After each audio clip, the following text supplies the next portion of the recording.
Hey guys, it's me Rebecca. So this will be the start of another weekly vlog, and so far today I've just done some cleaning and whatnot, and I was thinking of vlog today because I was gonna finish a book, so just didn't really know if I wanted to start today or tomorrow, but I've done that before. But the book I had finished was Anatomy, a Love Story by Dana Schwartz. I do have the hardcover, and I did take off the dust jacket like I always do, and yeah, overall I just had fun with this. I'm gonna give it 4 stars now, and this is about a girl named Hazel in, I want to say it's like the 1800s, sometime around there, and she is a woman, a girl really of status, and she's in high society, and there are things expected of her to, get married and be in a position where she's going to be well off, because she's not going to inherit the house and whatnot, and to be a sociable woman and be at social events and look and act a certain way. And the one thing not expected of her due to the fact she's a woman is to want to be a surgeon, a medical person. And she tries to disguise herself as a man to attend these lectures. And she's caught, and she makes a deal with the professor that to take the physician's exam at the end of the semester. However, she cannot go to these lectures, and she has to rely on books and people who come to her willingly, and that's what she does. And Hazel, she starts off with these books, and then she realizes she needs to actually study people, and she comes into acquaintance with Jack, who is a resurrection man, someone who steals bodies from graves for this exact purpose, to sell them to the hospital so they can study them. And he and Hazel start working together, and over the course of this novel we see how Hazel goes from studying deceased bodies to working with living people, how she and Jack grow closer while she's also dealing with her, I guess, status as a woman of high society, and on the fact she is being engaged to someone she's practically been engaged with since she was a little girl. So there was all of that, and I did like seeing, I guess, the difference between Jack and Hazel, in a sense. Like, Hazel is someone who's of high society, while Jack's like low society, so he has to worry about making money and whatnot constantly. And I also like seeing how the fact Hazel, who is a woman, she is expected to kind of act almost feeble-minded. Like, she's seen as someone feeble. Like, this is during a time when men definitely see women as, they're not so bright people, let's just say. Overall, I just enjoyed it, I guess. Seeing Hazel and Jack and them together. So, yeah, I think overall 4 stars. And I think the next book I will be reading out is discussed tomorrow, because I don't plan to do any more reading today, and I do worry about discussing DNFs in case they end up being DNFs, or potential DNFs, I should say. So, yeah. And that's all for now. So I'll see you. So it's the next day, and I've done some work and whatnot, and I also did some reading. And the book I started was I'm Not Done With You Yet by Jessie Cousteau, and I did put this dust jacket on so I could take off the thumbnail one. Yeah. And this is about Jane's Unhappy, a struggling middle-aged writer whose novels barely command 4 figures. She feels trapped in an underwhelming marriage, just scraping by to pay a crippling Bay Area mortgage for a house, a life she's never wanted. There's only ever been one person she cared about, one person who truly understood her: Thalia, Jane's best and only friend nearly a decade ago during their creative writing days at Oxford. It was the only good year of Jane's life: cobblestones and books and damp English air, heady wine and sweet cider. And Thalia, and Thalia, but then one night ruined everything. The blood-soaked night that should have bounded Thalia to Jane forever, but instead made her lose her completely. Thalia disappeared without a trace, and Jane has been unable to find her since until now. Because there she is, her name at the top of the New York Times bestseller list. A most present death by Thalia Ashcroft. When Jane discovers a Facebook post from Thalia on her website about intending a book convention in New York City in a week, can't wait to see you there. She can't wait either. She'll go to New York City too, credit card bill be damned, and this time she'll do things right. Jane won't lose Thalia again. And with this one so far, I'm only on page 86, but I'm intrigued. We do get multiple timelines. We get present day Jane as she's learning about the fact that Thalia is, out there still, and about a book convention and how she kind of, I guess, convinced her husband to let her go. And we see Jane's relationship with her husband Ted, who is someone who works in the tech industry. He's someone who tries to look, I don't know, not authentic, that's not a word, but he's someone who tries to look, I guess, cultured in the sense, like, he always discusses, like, East Asian stuff and food, like matcha and certain types of dishes, how he tells his friends on Fortnite that he's had authentic soul in Vietnam, which, if it's a lie, and Jane's kind of convinced that he low-key married her because of the fact she's half Chinese. So.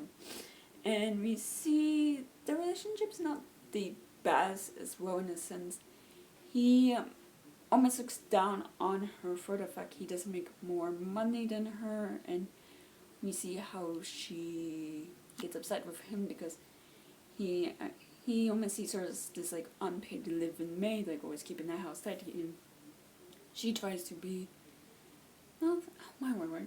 she tries to be considerate of him, and it doesn't seem he's very considerate of her. So there's that, and as well, it seems like the house was discreetly burned together with the help of his parents, so she also owes that to them, I guess. And we see how she comes up with the money to go to New York City, and also what she tells Ted to allow her to go, and he's like, I'll go with you.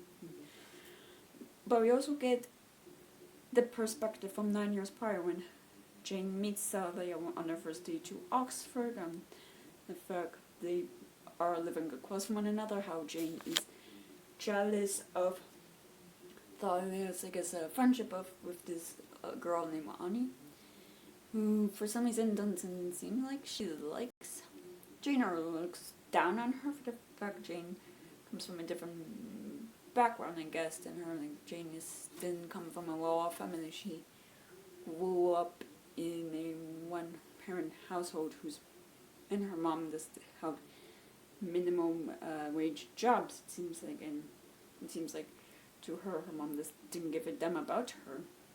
And one thing I do like about this is that Jane is a self-diagnosed sociopath, and she admits that she doesn't really know people, that she's never felt comfortable around them, and that she can get angry extremely quickly, and that she does have mechanisms in place to prevent her from snapping out at people. And yeah, I am very much intrigued about that, and we do, in present day, get, I guess, glimpses of what happened in Oxford 9 years prior, in a sense. Like, the administration, it seems like, had erased Thalia, not erased her, but erased what happened, tried to play it downhill, and keeping to prevent it from getting out to the major presses.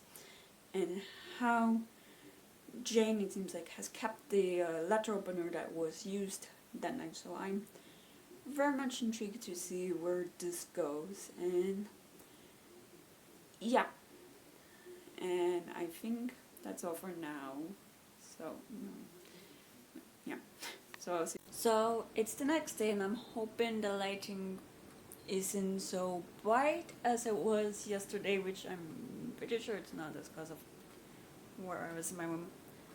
But I just got back from going to the dentist. Everything's good for that. So, and I've just done some work and some reading of I'm Not Done With You Yet, and I'm on page 146, and I'm definitely intrigued, and I think I'm liking it, but we see Jane, she falls into this obsession with Thalia real quick. Like, she basically wants Thalia all to herself, and she gets possessive, I would say, of her, and is jealous of Ani, of Intone, the boy they meet at the club, of Avon, Ani's brother, anyone who gets close to Thalia, and anyone who gets in Jane's way of basically having Thalia all to herself.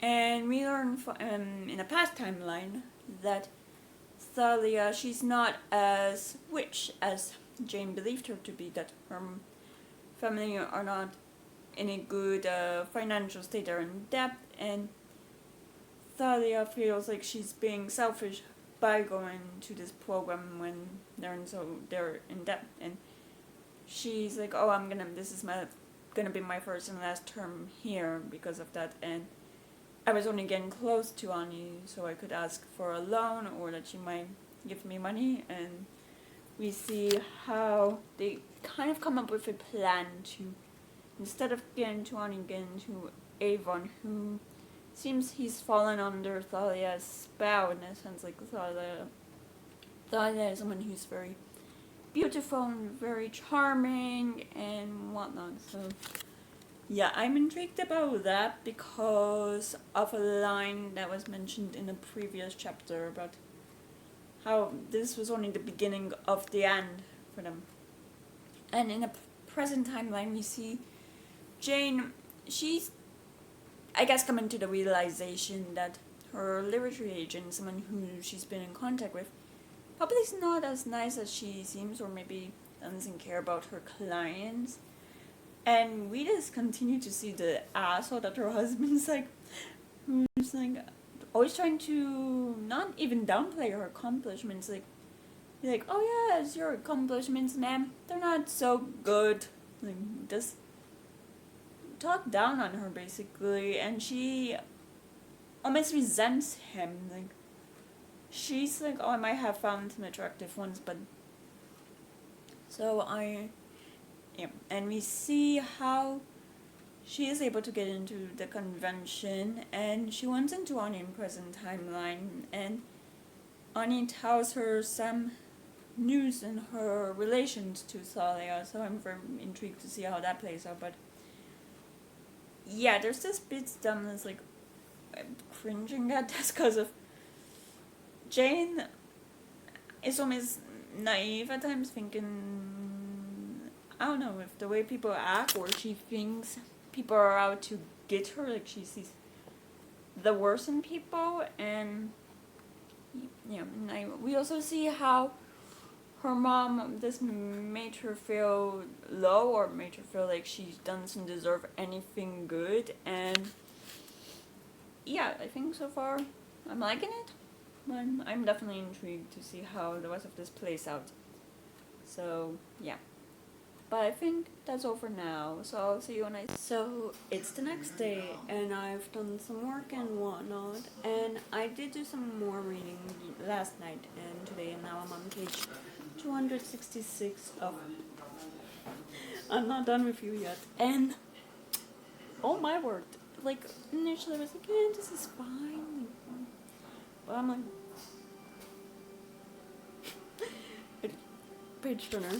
But we see Thalia and Jane's reunion, how Thalia, she told Jane she wasn't allowed to contact her because of her husband's family and the fact that of their business they need to have a good reputation so they can afford what happened at Oxford to get out. And we see more of Jane and her interactions with Ted, and I think I was bashing him yesterday, I think Ted is just trying to be a good guy, and Jane is just reading what he's saying in the worst possible way, making him the enemy in her mind.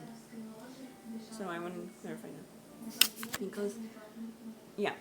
Anyway, we see Thalia invite Jane to this writer's retreat in upstate New York, I think it was, and when Jane's there, she's so out of her element. Like, she is a mid-list author, and all of the writers there are like A-lists, top of the game, I guess.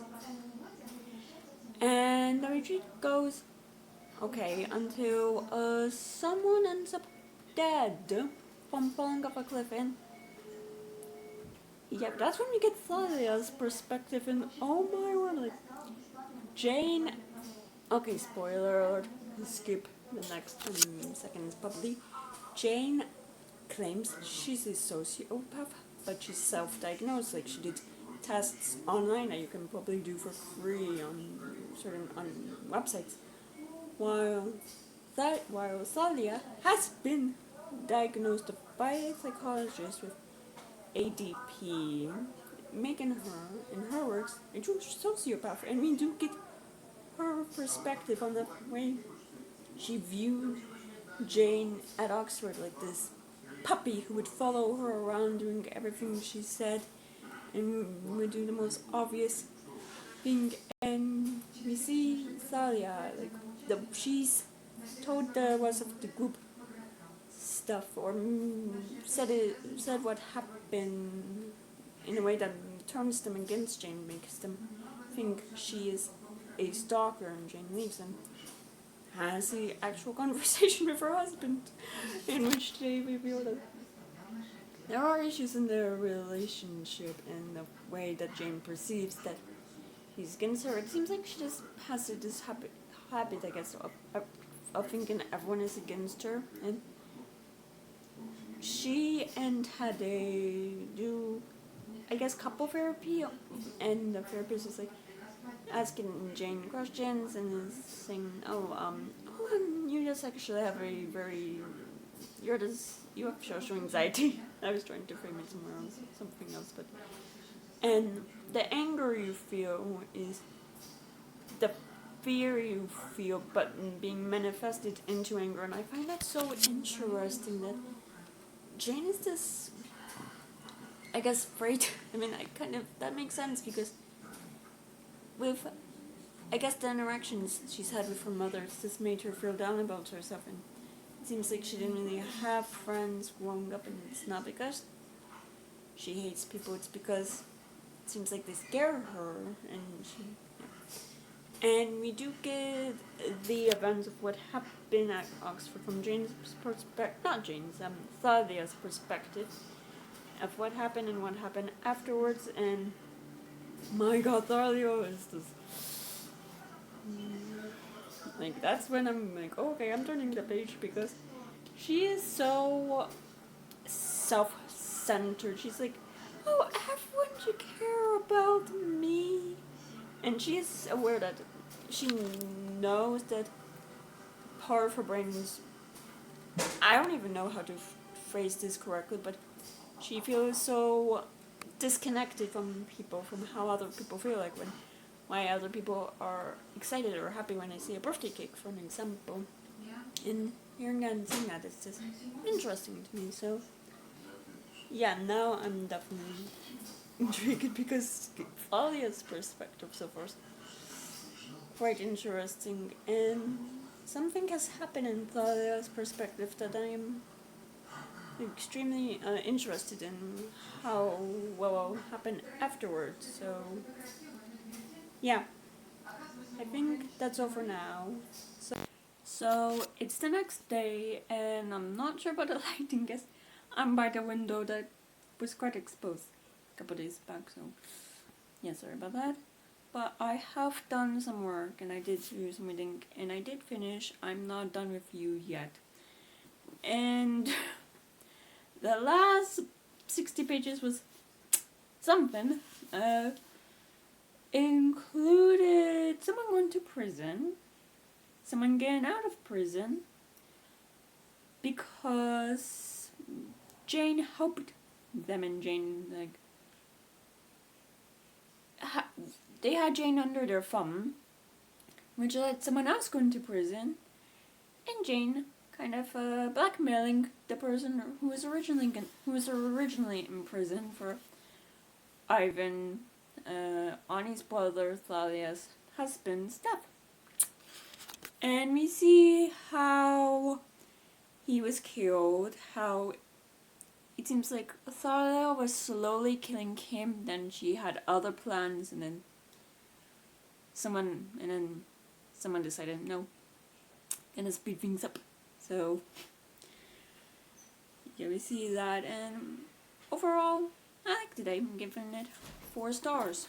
And I'm not sure if I'm gonna do any more reading today, but if I do, I'm probably gonna start Madam by Phoebe Wain. And this is about for 150 years high above rocky Scottish cliffs. Cadbury Hall has sat untouched, a beacon of excellence in an old ancestral castle. A boarding school for girls, it promises that the young women lucky enough to be admitted will emerge resilient and ready to serve society. Into its illustrious midst steps Lois Christie, a 26-year-old classics teacher, Cowdobry's new head of the department in the first hire for the school in over a decade. At first, Rose is overwhelmed to be invited into this institution, whose prestige is unraveled. But she quickly discovers that behind the school's elitist veneer lies an impenetrable, stark, a traditional culture that she struggles to reconcile with her modernist beliefs, not to mention her commitment to educating girls for the future. It also doesn't take long for Rose to suspect that there's more to the secret circumstances surrounding the abrupt departure of her predecessor, a woman whose ghost lingers everywhere than anyone is willing to let on. In her search for this mysterious former teacher, Rose instead uncovers the darkness that beats at the heart of Cowdonbury, forcing her to confront the true extent of the school's nefarious purpose and her own role in perpetrating it. So yeah, I'm very much intrigued about that, and I think that's all for now. So it's the next day, and I just got back from running some errands. I just did my grocery shopping and whatnot, and I've also done some work on my laptop, and I have also done some reading of Madame Premium page 96, and so far I would say I'm definitely intrigued. We start off the novel with the previous head of classics at the boarding school just being laid off, and we get the introduction to Rose as she's talking to her mother, who is living in, it seems like a care home sort of thing, as Rose is preparing to move up, and she's having self-doubts, and her mother's like, oh, this is good for us. And it's like, it's always about the mother and Rose. It's never just Rose. It seems like the mother is also taken claim or taken praise or something for Rose's accomplishment. Like, this is the 90s, and we learn with through Rose that she and her mother, they've gone to protest for equal rights for women through something that it seems like Rose's mother was into. And as Rose gets to the school, she quickly is, I guess, thrust into this new place that's extremely traditional, extremely stuck in the older ways, and it's like encouraged. Like, even the students are even like, oh, we're so traditional here. Like, they call their teachers, oh, Mr. Smith or Mrs. Blank. No, they're like, all of the female teachers are just madam, and all of the male teachers are sirs. And we see also she's trying to grapple with teaching these girls, some of whom this aren't really respectful towards her. Like, these are girls who come from extremely rich families, so there's a lot of privilege there that I'm intrigued to see if will be explored. And Rose is dealing with some issues with a student named Bethany who apparently caused troubles for the previous head of classics teacher and got her fired. And Bethany starts this kind of being a shadow to Rose before making an accusation against her and has given her a more difficult time. And the accusations, like, apparently so severe. I don't know why I said apparently it is so severe that they're investigating it, and Bethany and Rose are supposed to keep their distance, and Rose isn't sure why Bethany is doing this, if it's this Bethany, this getting a thrill out of causing problems, or if it's something else. And I don't know, it's also interesting, all of this. And I also like how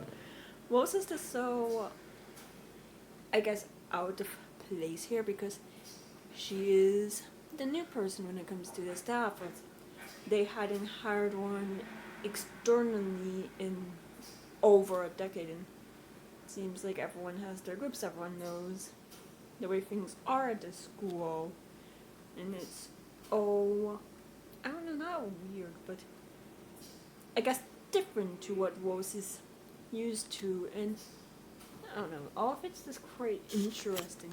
Like, considering the prologue, it seems like the prologue is, I guess, the aftermath, the end of the novel. I'm just curious on how we got there from where we are here, because so far everything that seems not bad for us, in the sense, like, yeah, the girls are not very respectful, but they're teenagers. And the only weird thing is this girl Bethany, who is causing trouble, and the whole how traditional and the way things are at the school is like they're stuck in their ways. Like, they don't want change. It doesn't seem like they expect change. Not expect, but they allow change to occur. So yeah, I'm just curious on how things will go. So yeah, and I think that's all for now. So see you. So it's the next day, and I'm doing some work and whatnot, and it did snow, and I'm planning to do with that later when it's hopefully a bit warmer. But I have done some reading of Madame, putting me on page 214, and oh my word, is I have to say. We see Bethany continue her, I guess, obsession with getting Rose essentially kicked out. It seems like Bethany thinks by kicking out Rose will bring back the previous classics teacher who understood Bethany, and it seems like when they do help Bethany, and when it doesn't go Bethany's way, she is punished. She's sent to this sanatorium where she is punished severely. Like, there's a scene when she comes up to go gather for her meals with a nurse, and her head shaven, she's extremely thin, and Bethany tries to escape and ends up dead. And this is when Rose is, I guess, properly, indoctrinated into the school, as her probationary period's over, and she's taught the way things are in the school, in the sense that the things are is extremely traditional, extremely old-fashioned.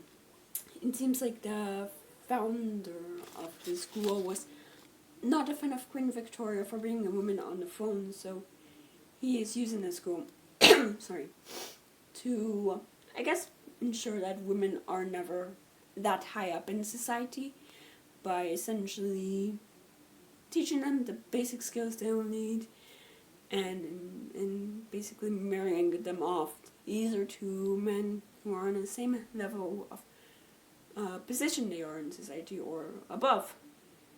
And that's really it. It's really, and Wallace is taught how the way things are, and it's like, essentially these girls are put into arranged marriages and are taught they should do everything to please their husband. They shouldn't really think for themselves.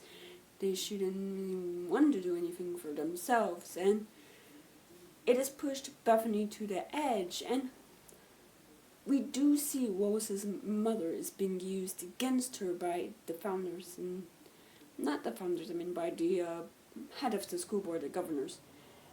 And that probably should have, in a sense, like, oh, we're taking care of your mother, watch what you say, sort of thing. Like, I think that should have definitely been suspected, as Wallace's mother has been getting worse in her health, and it's all, that's messed up. And we see how Wallace, who, this is taking place in 92, 93, and she's quite modern in ways of thinking, and yet the girls are like, you're too radical for us, sort of mindset. Like, this is the mindset these girls, these young girls, are in. And I'm extremely curious in how this influences Wallace's actions and what she'll do next. If she will try to do anything or not, because everything's at stake, really. Like, if she doesn't do what the governors want her to do, I mean, it's her mother, I was gonna, so she can't really leave because she won't be able to get another job, and she wants to take care of herself and not want to be dependent on, let's say, the government or whatnot, or anything like that. So I am curious to see where this goes next, and yeah. But as it is Saturday, that also means it is the end of this vlog, I think. All of my final thoughts will either be in my next vlog or probably just in my February wrap-up, but yeah. But if you enjoyed this video, give it a thumbs up, leave a comment below telling me what you've been up to recently. If you want to, please subscribe to this channel, and if you want to follow me on any social media, all those links are in the down bar below. I'll see you guys next time I post a video.